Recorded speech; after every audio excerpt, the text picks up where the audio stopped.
Hi everybody, welcome to Cynicals. Banwar Singh Shekawat was the perfect villain for Pushpa Raj. This is not a statement which I am passing very vaguely. There is a proper reason for that.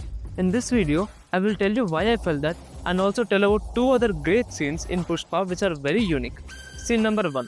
The first meeting of Banwar Singh and Pushpa Raj. This scene starts with Pushpa giving bribe and his wedding card. But Banwar Singh gets hugely hurt for not addressing him as sir. So he throws the wedding card, makes him wait, makes everyone count the money again, talks badly about his wife, mother, and his birth. He points the gun to his hand and puts the handcuffs. And what does Pushpa do? He just obeys what Banwar tells.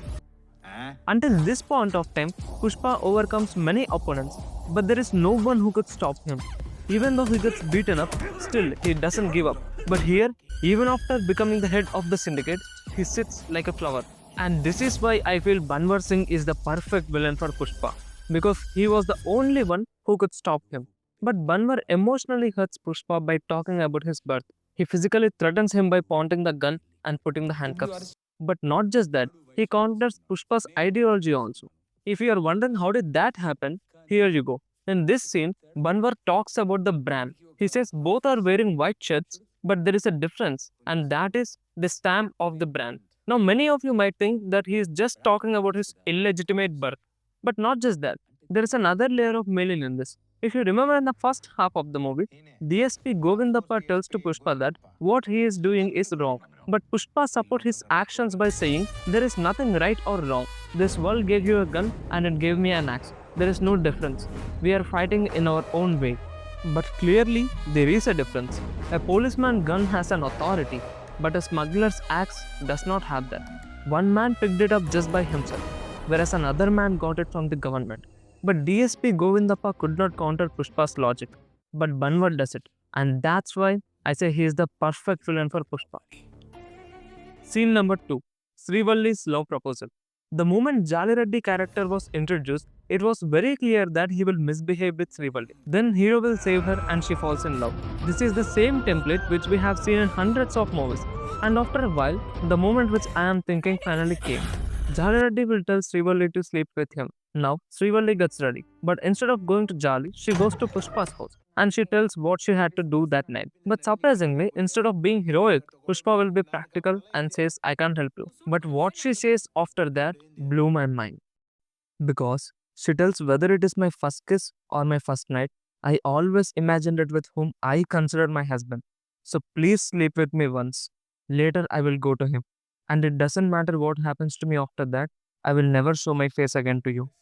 After hearing such a thing from her, same as the hero, I felt no matter what, whoever the guy is, however big he might be, I want to beat him and save my girl. Here, I'm not saying sleeping with someone is the right way to show love. No, here Srivalli's situation is different. She is, however, going to have it, but still, she chooses to spend her first night with Pushpa.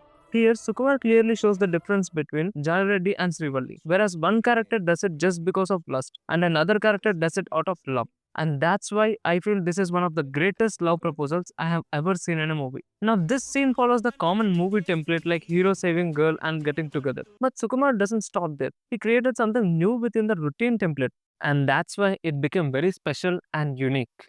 Scene number 3. The second meeting of Pushpa Raj and Banwar Singh. What is the most dangerous thing in this world? I feel it is the human's ego. If their ego is hurt, no matter what, whoever the person is, some people don't care about living or dying. They just want to destroy the opposite person and satisfy their ego. And Pushpa The Rise exactly ends on that point. The climax of Pushpa is very unique. Generally, an action movie ends after a huge fight sequence. Take it Bahubali, KGF, Salar or Kalki. Every movie follows the same template. But in Pushpa The Rise, there is no action scene in the last 30 minutes. And the movie ends with a discussion scene. But this scene sets the wildfire for the second part. Because in our life, everyone will have many conflicts with many people. Some conflicts even lead to the death. But no matter who wins or loses, both sides will face a huge damage. When people realize this thing, they give up. If they are fighting for a girl, they think there are many girls. If not this, I will find another. If they are fighting for a property, they can think, what is the use of it when I am not alive? But if their ego is hurt, they will not care about any other thing, even the death. And we have seen how crazy both Banwar and Pushpa are. Banwar Singh creates a huge problem just because of not calling him sir. Pushpa leaves the job just because someone asked him to keep his legs down. He shoots his own hand to show that he is not scared of Banwar. Now just imagine what it will be like if these kinds of people fight against each other. This is the only reason which made me curiously wait for Pushpa the Rule. But what happened in part 2 was hugely disappointing because Sukumar made Banwar a big flower.